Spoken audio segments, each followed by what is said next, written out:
Welcome back. I've got one thing to say. There is no slow in Mo. Mr. Mo Gerhardt, thank you so much for joining us. All this month we've been profiling Mo and the amazing things that he's been able to do and the amazing message you're sending out. So Mo, thanks very much for being here with us bright and early. Yeah, or dark and early, I should Dark say. and early, yes. That's the sun right. hasn't come out just yet.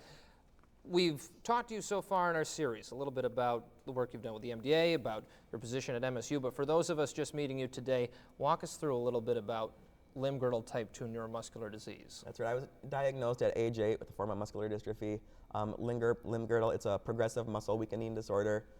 At the original diagnosis, I was actually told by doctors that I'd be lucky to live beyond my teens, probably not beyond my early 20s, but I'm 34 years old today.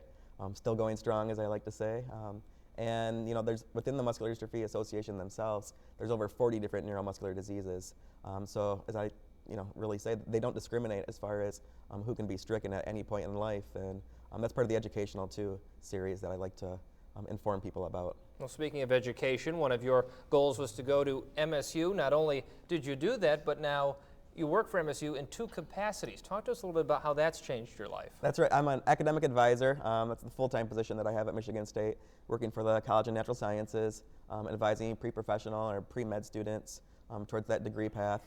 But then I also work with the Spartan Sports Radio Network as the women's basketball analyst. And I've been doing that now for 3 seasons, and that's just a pure joy and a thrill to be able to be part of the women's basketball family. And I know Susie Merchant feels the same way. We talked a little bit in part 2 about your book, and I know she was a big fan of that. When you wrote that, how did that help you, I guess, get a new outlook on life and on helping others? Because it was extremely motivational and important for people to see and read about the success you're having. That's right, and there were both sides of that. You're right, it was refreshing and cleansing in some ways to be able to put down lots of those emotions, lots of those feelings that I've gone through in life down on pages.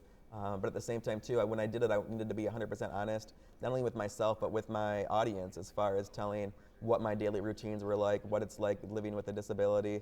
The title itself, Perspective from an Electric Chair, of the book, there's 2 different trains of thoughts of that. There's the literal interpretation as far as the perspective of sitting in a wheelchair, sort of being in the waist-high world, as some people in chairs like to say. But then there's also the intrinsic value of that, too, and that perspective of what it's like to have a disability, what it's like to be told that you're only going to live to your early 20s, something along those lines, and being able to still have goals, have dreams, have aspirations, and go after life at its fullest. And how important is that to get that message out, not just to people like me, like your parents, but also to young kids who might have just been diagnosed? I know you talk about that through all your motivational speaking through the MDA. Right, I think it's huge. When I was diagnosed, I really didn't have someone that I could look up to that was in a wheelchair, had a disability like my own, and that was a void in my life.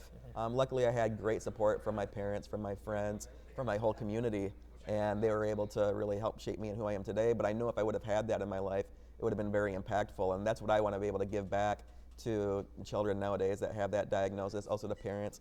Let them know that there's still hope for their child, even if you do have this initial terrible diagnosis that's coming at you from doctors. So before we go, what comes next for Mo Gerhardt? That's the great unknown, but lots of ways that's the exciting part of life. I mean, you don't know, but as far as career-wise, I'd love to be able to move on up through the athletic administration department at Michigan State. That's always been a big goal of mine. And personally, who knows what would be around the corner, but also motivational speaking. That's one sort of niche that I think I really want to fill and continue on with, and hopefully that this book can be sort of the stepping stone towards that goal. We appreciate everything you're doing. We appreciate you sharing your story with us. It's been a pleasure to get to know you, sir, and I look forward to following your progress. No problem. Thank you, Evan, and just thank you to the whole WLNS family for this wonderful series that you've been able to put together. Oh, you're a part of our family now, buddy, and we hope Mo will be a part of yours, too.